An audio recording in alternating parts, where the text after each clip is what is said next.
¿Qué tal, amigos? Comenzamos nuestro resumen internacional en una semana marcada por la reanudación de las negociaciones de paz entre Israel y Hamás.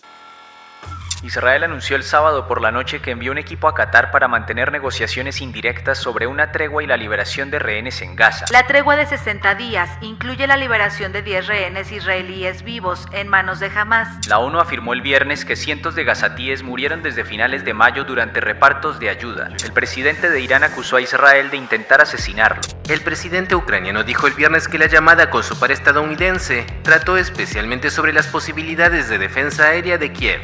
El presidente de Estados Unidos, Donald Trump, afirmó el martes que su homólogo ruso, Vladimir Putin, dice muchas tonterías sobre Ucrania. La de Macron es la primera visita de un presidente de Francia desde 2008 al Reino Unido y de un jefe de Estado europeo desde el Brexit en 2020. El multimillonario Elon Musk, antiguo aliado cercano del presidente Donald Trump, anunció el sábado que fundó el Partido de América. Y vamos a comenzar el programa en Medio Oriente porque poco después del anuncio de Donald Trump sobre la aceptación de Israel de una tregua de 60 días en Gaza, bajo los términos propuestos por Estados Unidos y Qatar, Hamás dio el visto bueno tras anunciar consultas nacionales, comunicando que estaba dispuesto a negociar un alto al fuego sobre la base presentada, pero aclaró que buscaría modificar detalles, exigiendo, por ejemplo, que la ayuda humanitaria volviera a ser distribuida por las agencias de Naciones Unidas y no por la empresa privada de Israel, una garantía de que Israel no romperá el cese de hostilidades mientras duren las negociaciones y cambios en el mecanismo de retirada de las tropas israelíes, lo que el primer ministro Benjamin Netanyahu calificó de inaceptable. El mandatario israelí está presionado por las familias de los rehenes para que acepte la propuesta, ya que contempla la liberación de 10 de los cautivos que siguen con vida y la devolución de 15 cuerpos, pero al mismo tiempo sus ministros de extrema derecha, de los que depende el gobierno, se opusieron a la tregua, por lo que poco más tarde el mandatario salió a asegurar que la paz nunca llegaría sin la liberación de todos los rehenes y la eliminación completa de Hamás, volviendo a descartar el fin definitivo del conflicto armado, como exige la organización islamista. De cualquier forma, el Gabinete de Seguridad de Israel aceptó poner fin al bloqueo al norte de Gaza y permitir temporalmente la entrada de ayuda humanitaria, mientras que los cargamentos serían nuevamente distribuidos por Naciones Unidas y organizaciones no gubernamentales, ya que el sistema apoyado por Estados Unidos e Israel y condenado por el resto de la comunidad internacional solo cuenta con 3 puntos de reparto al sur y 1 en el centro del enclave. Israel anunció el sábado por la noche que envió un equipo a Qatar para mantener negociaciones indirectas sobre una tregua y la liberación de rehenes en Gaza, donde las operaciones de su ejército dejaron 42 muertos durante esa jornada según la defensa civil. El movimiento islamista palestino Hamás anunció el viernes que estaba listo para empezar de inmediato negociaciones sobre la última propuesta de tregua auspiciada por Estados Unidos y con la mediación de Qatar y Egipto. En un comunicado publicado poco antes de la medianoche del sábado, la oficina del primer ministro israelí Benjamin Netanyahu indicó que había sido notificada de los cambios que Hamás quiere hacer a la proposición y los calificó de inaceptables. Sin embargo, Netanyahu dio instrucción de responder a la invitación a las negociaciones indirectas y continuar los esfuerzos para recuperar a los rehenes israelíes con base en la propuesta catarí que Israel aceptó. 2 fuentes palestinas cercanas a las discusiones indicaron a la AFP que la proposición presentada jamás incluye una tregua de 60 días, durante la que el grupo liberaría a 10 rehenes israelíes aún vivos, así como varios cadáveres a cambio de la excarcelación de presos palestinos en Israel. Según las 2 fuentes palestinas, Hamás exige como cambio en la propuesta una mejora del mecanismo de retirada de las tropas israelíes de la franja, garantías de que no se reanudarán los combates durante las negociaciones y que la ONU y organizaciones internacionales reconocidas vuelvan a distribuir ayuda humanitaria. El presidente estadounidense Donald Trump, que recibirá el lunes en Washington a Netanyahu, dijo que podría haber un acuerdo la próxima semana. Antes de su concentración semanal en Tel Aviv, el Foro de las Familias de Rehenes instó a los dirigentes israelíes a alcanzar un acuerdo global que permita la liberación de todos los cautivos. Y Donald Trump recibió en la Casa Blanca a su par israelí Benjamin Netanyahu y continuó presionando para que haya un alto al fuego en Gaza, afirmando que jamás quería poner fin al conflicto, más allá de que pretendiera hacer algunos cambios a la propuesta de los mediadores. Además, agregó que creía muy posible que ambas partes llegaran a un acuerdo en los próximos días, descartando que los últimos enfrentamientos y los bombardeos de Israel pudieran hacer descarrilar las conversaciones. Por su parte, Netanyahu, que también mantuvo una reunión con el secretario de Estado Marco Rubio y con el enviado especial de Estados Unidos, Steve Witkoff, le mostró a Trump la carta que le había mandado al comité del Premio Nobel para nominarlo al Premio Nobel de la Paz, explicando que estaba forjando la paz en una región tras otra. A su vez, Netanyahu dijo que, si bien los palestinos tendrían que poder gobernarse a sí mismos, nunca permitirían la existencia de un Estado palestino independiente, porque siempre mantendrían el control de seguridad sobre la franja. Además, comunicó que estaba trabajando con Estados Unidos para encontrar países a donde expulsar a los palestinos de Gaza, afirmando que tendrían un futuro mejor, mientras que Trump dijo que los países vecinos también estaban cooperando para hacerlo posible. Asimismo, se destacó que el mandatario israelí fue recibido en Washington con una manifestación pro-palestina que lo acusaba de perpetrar un genocidio en la franja, y el candidato demócrata para alcalde de Nueva York, Zohran Mamdani, dijo que si Netanyahu pisaba la ciudad ordenaría su detención para cumplir con la orden de captura de la Corte Penal Internacional, lo que el mandatario calificó de ridículo. El presidente estadounidense Donald Trump confía en que el movimiento islamista palestino Hamás alcance una tregua con Israel. Así lo aseguró Trump en la Casa Blanca el lunes, tras reunirse con el primer ministro de Israel, Benjamin Netanyahu. El republicano fue cuestionado sobre si los enfrentamientos en que participaron soldados israelíes descarrilarían las conversaciones de una tregua con Hamás. No creo, ellos quieren reunirse, ellos quieren tener un cese al fuego, entonces no lo creo. Trump, que impulsa una tregua en Gaza, sumida en una grave crisis humanitaria tras casi 2 años de guerra desencadenada por el ataque de Hamás, el 7 de octubre de 2023 en el sur de Israel, fue propuesto por Netanyahu para el Premio Nobel de la Paz. Él está forjando la paz en este preciso momento en un país y en una región tras otra, así que quiero presentarle, señor presidente, la carta que envié al comité del Premio Nobel. En ella lo nomino para el Premio Nobel de la Paz, que es bien merecido y debería recibirlo. Netanyahu descarta un Estado independiente para los palestinos, afirmando que Israel siempre mantendrá el control de seguridad sobre Gaza. La tregua de 60 días incluye la liberación de 10 rehenes israelíes vivos en manos de Hamás y varios cadáveres de secuestrados a cambio de la libertad de presos palestinos en Israel. Hamás pide la retirada de Israel de Gaza, garantías para evitar los combates durante las negociaciones y el retorno del sistema de distribución de ayuda de la ONU. Y Netanyahu no muestra señales de hacer concesiones, ni sobre una futura tregua, ni sobre el futuro para poner fin al conflicto. Mientras tanto, las intenciones de Israel continúan generando polémica, ya que tras apoyar el plan de Donald Trump para desplazar a los palestinos y crear la Riviera de Medio Oriente, el ministro de Defensa Israel Katz comunicó que había ordenado que el ejército elaborara un plan para establecer a toda la población de Gaza en un campo de concentración que se levantaría en las ruinas de Rafah, al sur del enclave, lo que facilitaría su posterior expulsión. Además, detalló que primero enviarían a 600.000 palestinos que se encuentran en los alrededores, en la zona costera de Al-Mawasi, para después ir enviando el resto. Los palestinos serían investigados y registrados para evitar la entrada de miembros de Hamás, y después de entrar en la llamada ciudad humanitaria ya no podrían salir.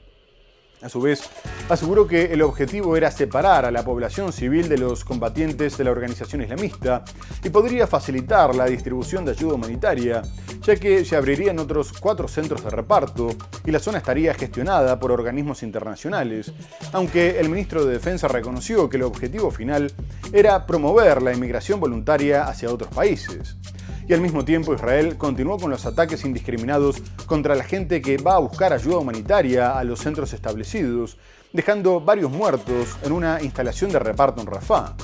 Según el Ministerio de Sanidad gazatí, más de 750 personas fueron asesinadas cuando fueron a buscar comida, mientras que 5.000 personas resultaron heridas. Y la Oficina de Derechos Humanos de Naciones Unidas reclamó una investigación independiente y la rendición de cuentas. La ONU afirmó el viernes que cientos de gazatíes murieron desde finales de mayo durante repartos de ayuda. Más de 500 de las muertes se reportaron cerca de las instalaciones de la Fundación Humanitaria de Gaza, respaldada por Estados Unidos e Israel. Las últimas cifras que tenemos registradas son 613 asesinatos, tanto en los puntos de la Fundación Humanitaria de Gaza como cerca de los convoyes humanitarios. Ahora bien, esta cifra es hasta el 27 de junio. Desde entonces estuve leyendo nuestro último informe de situación y ha habido más incidentes. La Fundación Humanitaria de Gaza comenzó a distribuir cajas de productos alimenticios el 26 de mayo, tras un bloqueo de más de 2 meses impuesto por Israel a la entrada de toda ayuda humanitaria en el enclave palestino.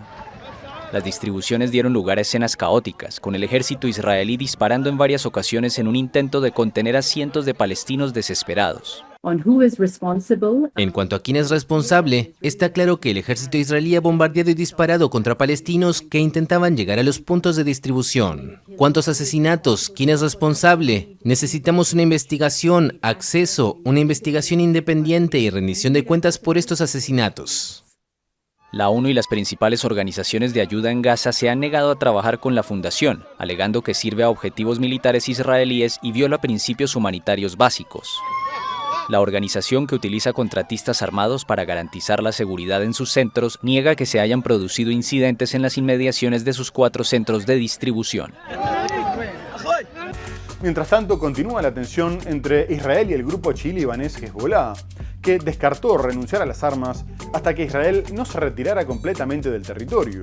El desarme de la milicia es motivo de debate interno, ya que el gobierno libanés intenta recuperar el monopolio de la fuerza y por ahora está encargado de mantener el orden al sur del territorio después de que Hezbollah se comprometiera a retirarse al norte del río Litani como parte de la tregua con Israel.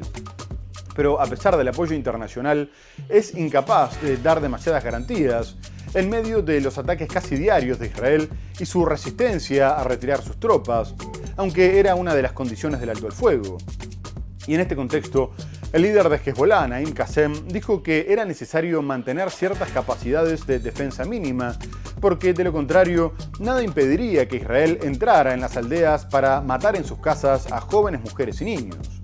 Además, agregó que si bien estaban listos para respetar la tregua, también lo estaban para la confrontación y la defensa, porque eran hombres de batalla que no aceptaban ser humillados, aunque se reconoce que la organización quedó muy disminuida tras el conflicto con Israel.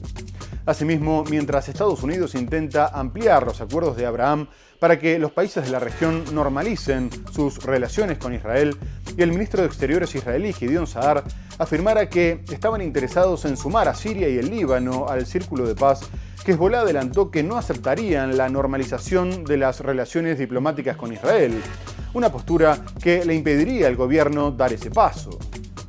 Bajo el liderazgo del difunto Hassan Nasrallah, el partido político y grupo paramilitar libanés Hezbollah creció hasta convertirse en un actor militar regional de decenas de miles de combatientes, así como de cohetes y aviones no tripulados. Ahora está mucho más debilitado después de que Israel diezmara a su mando, matara a miles de sus combatientes y destruyera gran parte de su armamento. El sucesor de Nasrallah es Naim Qassem, quien aseguró este domingo que la milicia no se desarmará hasta que cese la amenaza que representa Israel para el pueblo libanés. A quienes preguntan, ¿para qué necesitan misiles? ¿Cómo podemos enfrentarnos a Israel cuando nos atacan si no los tuviéramos? ¿Qué impide que Israel entre a aldea, realice desembarcos aéreos y mate a jóvenes, mujeres y niños en sus hogares? A menos que exista una resistencia con ciertas capacidades de defensa mínima, ¿es posible que aceptemos renunciar a nuestra capacidad de defensa?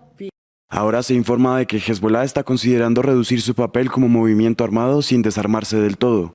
Esto surge mientras el gobierno libanés está preparando su respuesta a una propuesta estadounidense para el desarme de la milicia. El viceprimer ministro del país, en declaraciones a France 24, declaró que su gobierno está ampliando gradualmente su autoridad mientras trabaja para establecer un monopolio estatal sobre las armas. Esto no puede ocurrir en un momento. Habrá cierta resistencia.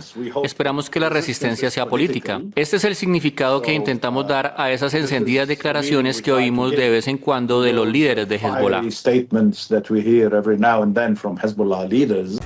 Por otra parte, tras los ataques de Estados Unidos a las instalaciones nucleares de Irán, sigue el debate por el nivel de destrucción y la posibilidad de que la República Islámica continúe enriqueciendo uranio, en un momento en el que volvió a aumentar la tensión después de que Teherán informara que Estados Unidos e Israel se estaban coordinando para llevar a cabo otro ataque si decidían reanudar su programa nuclear, aunque después Donald Trump salió a decir que pretendía que no hubieran más bombardeos y poder pasar a una etapa de paz.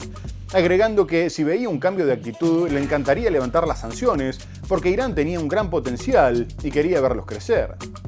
Asimismo, el Pentágono afirmó que habían retrasado su programa 1 o 2 años, contradiciendo un informe previo de su propia inteligencia, en el que se aseguraba que Teherán se podría recuperar en solo unos meses. No obstante, las dudas continúan, ya que después de que el ayatolá Ali Khamenei asegurara que Washington había exagerado la destrucción de sus plantas, el presidente iraní Masoud Pezeshkian aprobó suspender la cooperación con el Organismo Internacional de la Energía Atómica, ya que acusa a la institución de publicar informes que facilitaron los ataques de Estados Unidos e Israel, tras lo cual el Departamento de Estado calificó la medida de inaceptable y advirtió que los alejaba del camino de la paz y la prosperidad, mientras que el secretario general de Naciones Unidas, Antonio Guterres, también manifestó su preocupación. Al mismo tiempo, después de que Trump asegurara que Khamenei le debía la vida porque había evitado que Israel lo asesinara, Pezeshkian denunció que a él sí lo habían tratado de matar, bombardeando el lugar donde había estado. One of the things we have with Iran is, we have they call very biting sanctions, and I would love to be able to, at the right time, take those sanctions off, give them a chance at rebuilding, because I'd like to see Iran build itself back up in a peaceful manner and not going around saying death to America, death to the USA, death to Israel, as they were doing. They were the bully of the Middle East, and now they're not the bully anymore. But they were saying terrible things, and would like to see them. They have such potential, they have the oil power, and they have great people, smart people.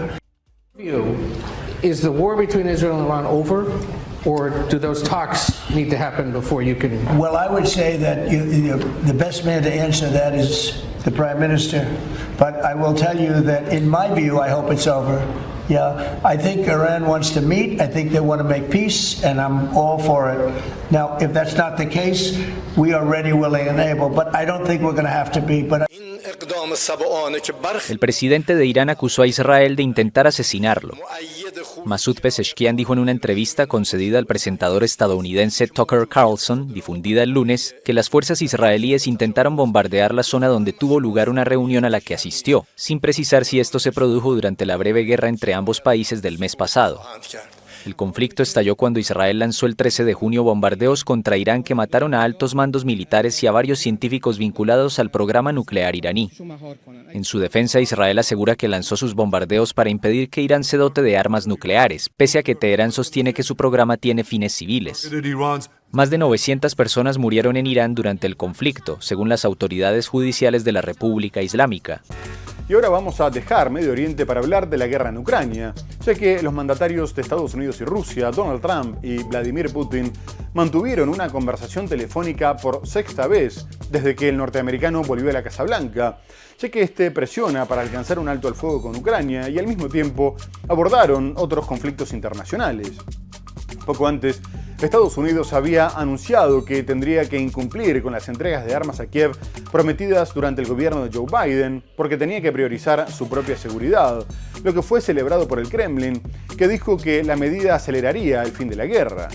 Y en las conversaciones, el líder ruso respondió que si bien estaban listos para una nueva ronda de negociaciones en Turquía, no renunciarían a sus objetivos, que eran la eliminación de las causas profundas que llevaron a la situación actual, tras lo cual Trump reconoció que estaba muy decepcionado. Y posteriormente, el mandatario estadounidense también mantuvo contactos con el ucraniano Volodymyr Zelensky, que venía presionando para que Washington mantuviera el suministro de armas, algo que terminó consiguiendo, por lo que informó que la charla había sido muy productiva.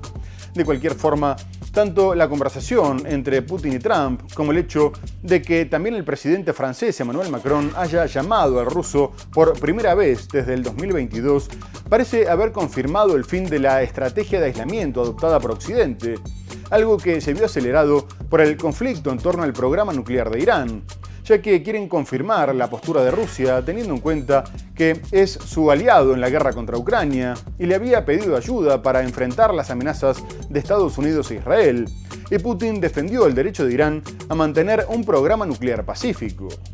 Tras una llamada con Donald Trump, Vladimir Putin no dio muestras de suavizar su postura sobre la guerra en Ucrania, tal y como ha confirmado el Kremlin después de la conversación, como su portavoz, quien dijo que Moscú espera detalles de una tercera ronda de negociaciones, o este asesor presidencial. Donald Donald Trump volvió a plantear la cuestión de un rápido fin de la acción militar. Vladimir Putin, por su parte, señaló que seguimos buscando una solución política negociada al conflicto. Nuestro presidente dijo también que Rusia alcanzará sus objetivos de eliminar las conocidas causas profundas que condujeron al actual estado de cosas, el agudo enfrentamiento actual, y Rusia no retrocederá ante estos objetivos. Para Ucrania, estas causas profundas siguen siendo las mismas: la expansión de la OTAN y el continuo apoyo de Occidente a Ucrania. Aún así, el líder ruso se mostró dispuesto a reanudar las estancadas negociaciones de paz, un gesto aparentemente dirigido a tranquilizar a Trump en medio de informes de que Moscú se resiste a un formato de 3 vías para futuras conversaciones. Tras la llamada, Trump se mostró descontento por la conversación con su homólogo ruso sobre Ucrania y dijo que fue decepcionante.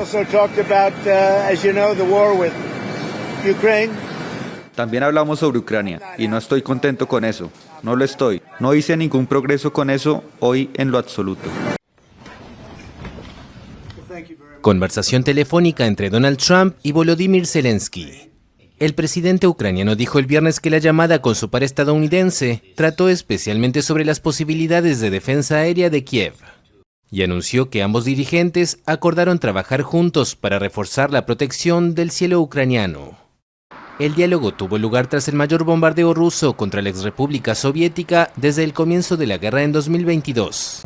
La última charla con Putin parece haber convencido a Trump de que Rusia no tenía pensado hacer concesiones importantes, por lo que en un nuevo giro en su postura salió a criticar al mandatario ruso, afirmando que si bien siempre era muy amable, lo que decía resultaba que no significaba nada. Además, poco antes había dicho que no estaba nada contento con Putin porque estaba matando a mucha gente, incluidos sus propios soldados, ya que morían alrededor de 7.000 por semana. Por este motivo, advirtió que estaba considerando seriamente apoyar una propuesta de ley presentada en el Senado y que contenía sanciones muy fuertes contra Moscú. A su vez, confirmó que su gobierno había dado marcha atrás con la decisión del Pentágono de suspender el suministro de algunas armas a Ucrania, diciendo que era algo que tenían que hacer, sobre todo con respecto a las armas defensivas, porque los rusos los estaban golpeando muy fuerte.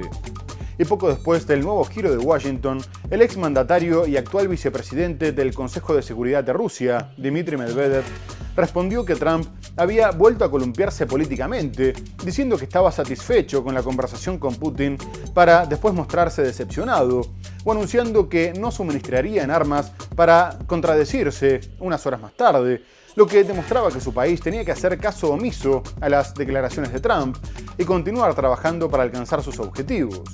A su vez, el vocero del Kremlin, Dmitry Peskov, dijo que, si bien hubo muchas contradicciones, era evidente que los envíos de armas no se habían suspendido. El presidente de Estados Unidos, Donald Trump, afirmó el martes que su homólogo ruso, Vladimir Putin, dice muchas tonterías sobre Ucrania y advirtió que la opción de imponer sanciones contra Rusia sigue sobre la mesa. Esa fue una guerra que nunca debió ocurrir y mucha gente está muriendo y debería terminar. Y no sé, si quieres la verdad, Putin dice muchas sandeces, es muy amable todo el tiempo, pero resulta ser insignificante. No es la primera vez que Trump afirma estar frustrado con el dirigente del Kremlin por la guerra que comenzó hace casi 3 años y medio después de que Rusia invadiera Ucrania. El republicano también confirmó el martes que enviará más armas a Ucrania, días después de decir que suspendía algunos envíos de armamento. Tras la confirmación, el presidente ucraniano Volodymyr Zelensky dijo que su país intensificará las conversaciones con Estados Unidos sobre defensa aérea. Ahora tenemos las declaraciones y decisiones políticas necesarias y deben implementarse lo antes posible para proteger a nuestra gente y nuestras posiciones. Esto se refiere principalmente a la defensa aérea, así como a todos los demás elementos de suministros provenientes de Estados Unidos. Trump prometió enviar de inmediato sistemas antimisiles a Ucrania, según el sitio web de Noticias Axios. También instó al jefe del Pentágono, Pete Hegseth, a presionar a las empresas para aumentar la producción de armas. Y sobre el terreno, el conflicto continúa escalando, sobre todo por los numerosos contraataques que puso en marcha el ejército ucraniano, poniendo en dificultades a los rusos en la parte oeste de Sumy, ya que tras recuperar el control sobre Andriivka, estaban intentando encerrarlos en Kondratovka. A su vez, en Donetsk, los neonazis ucranianos de Azov están contraatacando al norte, en Ried Kaduk, Y al sur, en el límite con la región de Dnipropetrovsk, otras unidades también se infiltraron en posiciones que controlaban los rusos. No obstante, los rusos continúan sus avances en otras zonas y se acercan a cerrar el bolsillo de la reserva de Klebanvik en su camino hacia Konstantinovka, al tiempo que ganan posiciones en su intento de envolver Pokrovsk, aunque todavía les falta mucho. Además, reactivaron el frente de Zaporilla, tomando la localidad de Kamiansk. Y en cuanto a los bombardeos, varios drones ucranianos hicieron que Rusia tuviera que suspender la actividad en varios aeropuertos, pero en este aspecto es Moscú el que domina cada vez más, y todas las semanas se anuncia un nuevo récord de drones lanzados en un solo día. Esta vez los ucranianos denunciaron que fueron atacados con más de 700, lo que presentan como prueba de la necesidad de que continúe el suministro de defensas antiaéreas. Asimismo, a pesar del recrudecimiento de los combates y las importantes bajas a ambos lados, el Kremlin sigue evitando el reclutamiento forzoso y con este objetivo decidió aprobar la posibilidad de que los extranjeros también puedan servir en el ejército. El ejército ruso reivindicó el lunes la toma del pueblo de Dachne, en la región ucraniana de Dnipropetrovsk. Esta es la primera vez desde que comenzó la guerra en 2022 que anuncia un avance de sus tropas en esta zona del centroeste de Ucrania. El ejército ucraniano afirmó más temprano que sus tropas lograron repeler una ofensiva rusa en un sector aledaño a esta localidad. La entrada de las fuerzas rusas en esta región supondría un revés simbólico para las fuerzas ucranianas, que luchan con dificultades debido a la falta de efectivos y de armamento. Además, un avance de los rusos puede tener un valor estratégico de cara a las negociaciones para resolver el conflicto. Mientras tanto, la autoridad rusa de aviación declaró el sábado que varios aeropuertos rusos habían suspendido sus vuelos por motivos de seguridad, debido a los ataques de drones ucranianos sobre ciudades rusas. Según el alcalde, las defensas aéreas rusas derribaron 4 drones ucranianos que se dirigían a Moscú el sábado, mientras uno de los principales aeropuertos suspendía temporalmente los vuelos de salida. El presidente ruso Vladimir Putin ha firmado un decreto que permite a los extranjeros servir en el ejército ruso, no solo durante el estado de emergencia o la ley marcial, sino también durante los periodos de reclutamiento. Moscú ha intensificado recientemente su ofensiva de verano contra Ucrania. Permitir a los extranjeros servir en el ejército reforzaría, por tanto, el proceso de reclutamiento al tiempo que evitaría el alistamiento formal. Según los servicios de inteligencia británicos, la mayoría de los reclutas extranjeros proceden del sur y el este de Asia. Muy bien amigos, tenemos que hacer una breve pausa comercial para hablar de la guerra comercial de Estados Unidos, de la cumbre de los BRICS y mucho más. No se vayan, ya volvemos.